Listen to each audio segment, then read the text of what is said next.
गुजरात के द्वारका में बारिश के बाद बाढ़ की स्थिति उत्पन्न हो गई है। अचानक आई बाढ़ के कारण गायें पानी में तेज बहाव में बह गई। जिला प्रशासन की टीम बारिश के बाढ़ से बिगड़े हालात को काबू में करने की कोशिश में जुटी हुई है। बारिश में लापता गायों का अब तक कुछ अता पता नहीं चल सका है। तस्वीरें देखिए, तेज बारिश, उसके बाद बाढ़ के हालात और इस बाढ़ में गायें हैं जो वो बह गई हैं।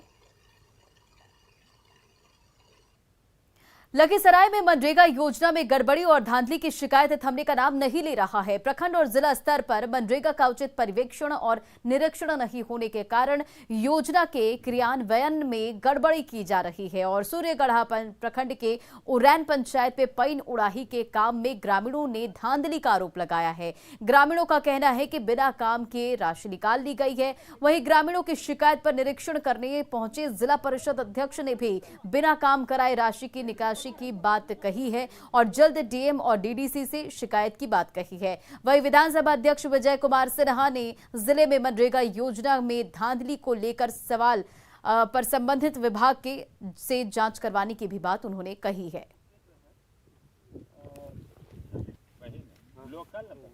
कुछ भी नहीं हुआ, देखिए कितना मट्टी हुआ है, तो पहले निकाला हुआ है, का काम नहीं हुआ, अभी काम में नहीं हुआ। ग्रामीणों के द्वारा कहा गया कि एक योजना की गई है मनरेगा से, जिसमें लूट की नीति अपनाई गई है। तो हम उतरे, हम देखे तो लगा सच कि हाँ भाई।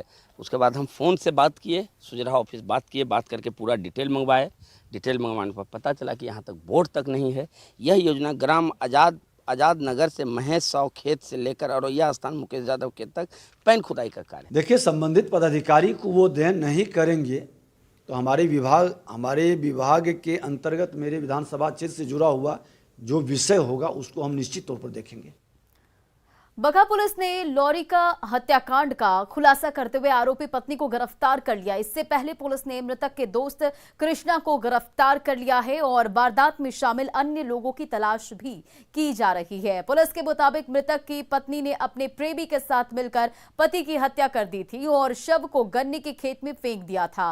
मृतक की पहचान बथबरिया थाना के विष्णुपुरवा गांव निवासी साधु यादव के बेटे लॉरी के रूप में हुई है। पुलिस ने दोनों आरोपियों को जेल भेज दिया है। टेक्निकल जांच से के आधार पर कृष्णा साहब को पुलिस रिमांड पर ला करके पूछताछ की गई। कुछ छोटा यादव एवं कृष्णा साह की प्रेमी मृतक की पत्नी मधु देवी को भी गिरफ्तार कर न्यायिक हिरासत भेजा गया है। और कोसी प्रक्षेत्र के डीआईजी शिवदीप लांडे ने 2 हत्याकांड का सुराग देने वाले को इनाम देने का ऐलान किया है। सुपौल के चर्चित दवा व्यवसायी रोशन शाह के पुत्र अभिषेक और पूर्व प्रमुख के भाई रंजीत यादव हत्याकांड का सुराग देने वालों को 50,000 का इनाम देने की घोषणा की है और उनके नाम को गुप्त रखने की भी बात कही है। आपको बताते चले कि नवंबर 2021 में सुपौल जिले के प्रतापगंज थाना क्षेत्र के दुआनिया में राघोपुर के प्रसिद्ध दवा व्यवसायी के पुत्र और प्रतापगंज प्रखंड के पूर्व प्रमुख की भाई की गोली मारकर हत्या कर दी गई थी। महीनों बीतने के बाद ये केस आज तक पुलिस के लिए चुनौती बनी हुई है, जिसको लेकर कोसी क्षेत्र के डीआईजी शिवदीप लांडे ने मीडिया के माध्यम से आरोपियों का सुराग देने वाले को 50,000 रुपए इनाम देने की घोषणा की। कोसी रेंज के डीआईजी आज अपने रूटीन निरीक्षण के क्रम में सुपौल के राघोपुर थाने पहुंचकर थाना का निरीक्षण करने की बात भी कहे हैं।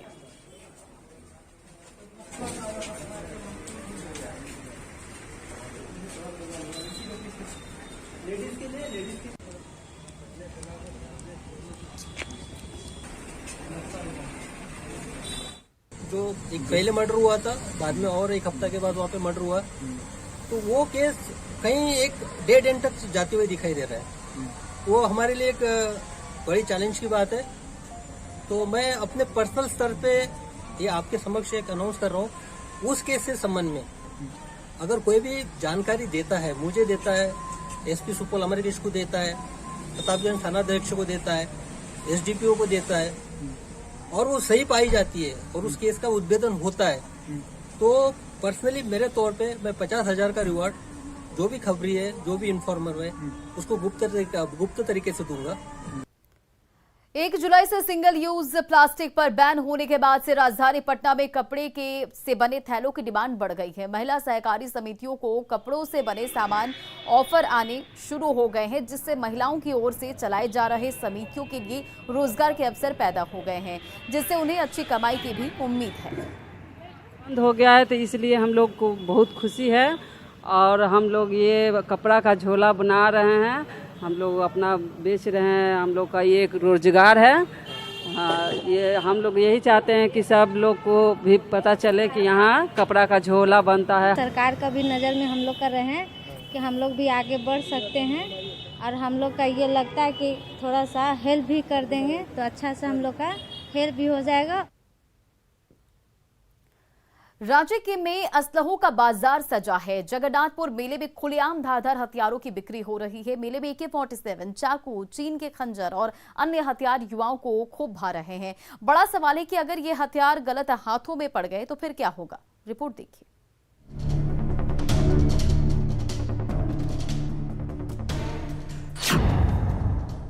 रांची में सजा असलहों का मेला। चीन के खतरनाक खंजर, AK-47 चाकू,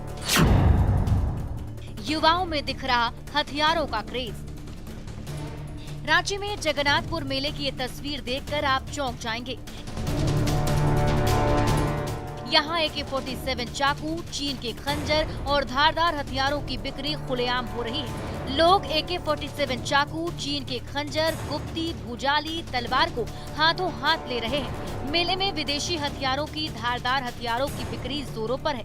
ये हथियार युवाओं को खूब आकर्षित कर रहे हैं। चीन के बने खंजर और तलवार युवाओं की पहली पसंद बन चुके हैं। 6 रुपए से लेकर 1500 रुपए में एक से एक रेंज के हथियार मेले में मौजूद है। सुने थे बाजार में तो अभी देख लिए, देखने से ठीक ठाक लगा। आकर्षण क्या है कि 47 नाम इसलिए?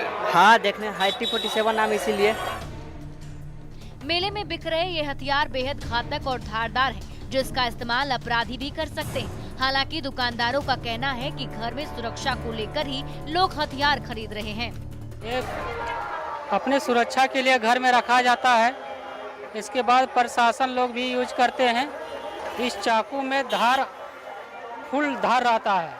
इसमें हाथ लगाने से कटने का पूरा चांस रहता है। इसमें हाथ नहीं लगाया जाता है।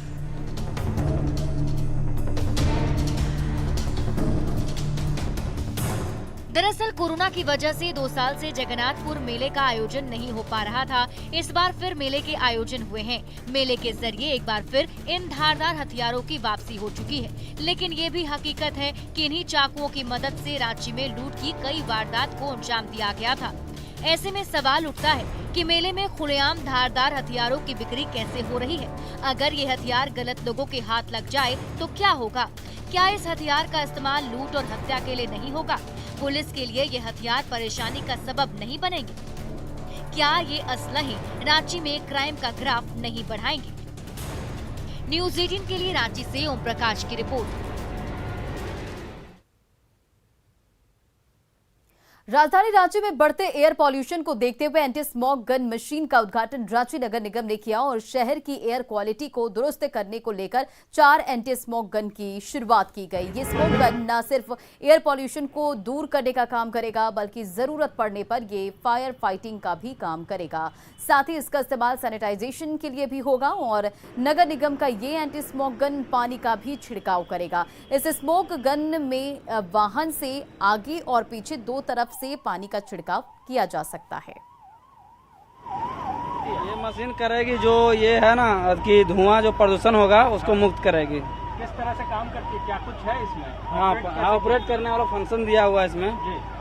कहाँ से जो फव्वारे निकलते हैं वो हर साइड से आगे से निकलेंगे और पीछे पूरा चारों तरफ से निकलेंगे। जो रांची नगर निगम अलग अलग प्रयास कर रहा है भारत सरकार और राज्य सरकार की मदद से, उसी अभियान के तहत आज हम लोगों ने 4 जो है एंटी स्मॉग व्हीकल जो है हम लोगों ने 4 लॉन्च करा है शहर के लोगों के लिए, जो कि मिस्ट भी स्प्रे करेगा, जिससे खासकर सड़कों का जो डस्ट है वो सेटल होता रहेगा, जिसका डेमोन्स्ट्रेशन आप लोगों ने देखा। और आवश्यकता पड़ने पर कंटीजेंसी प्लान के तौर पे इसको फायर टेंडर की गाड़ियों के तौर पे भी यूज किया जा सकता है। आवश्यकता पड़ने पर उसका एक रिप्लेसमेंट के तौर पे भी काम करेगा। यानी एक तरह से 4 नए फायर टेंडर गाड़ियां भी हमारे पास जो है वो भी उपलब्ध हो जाएंगी।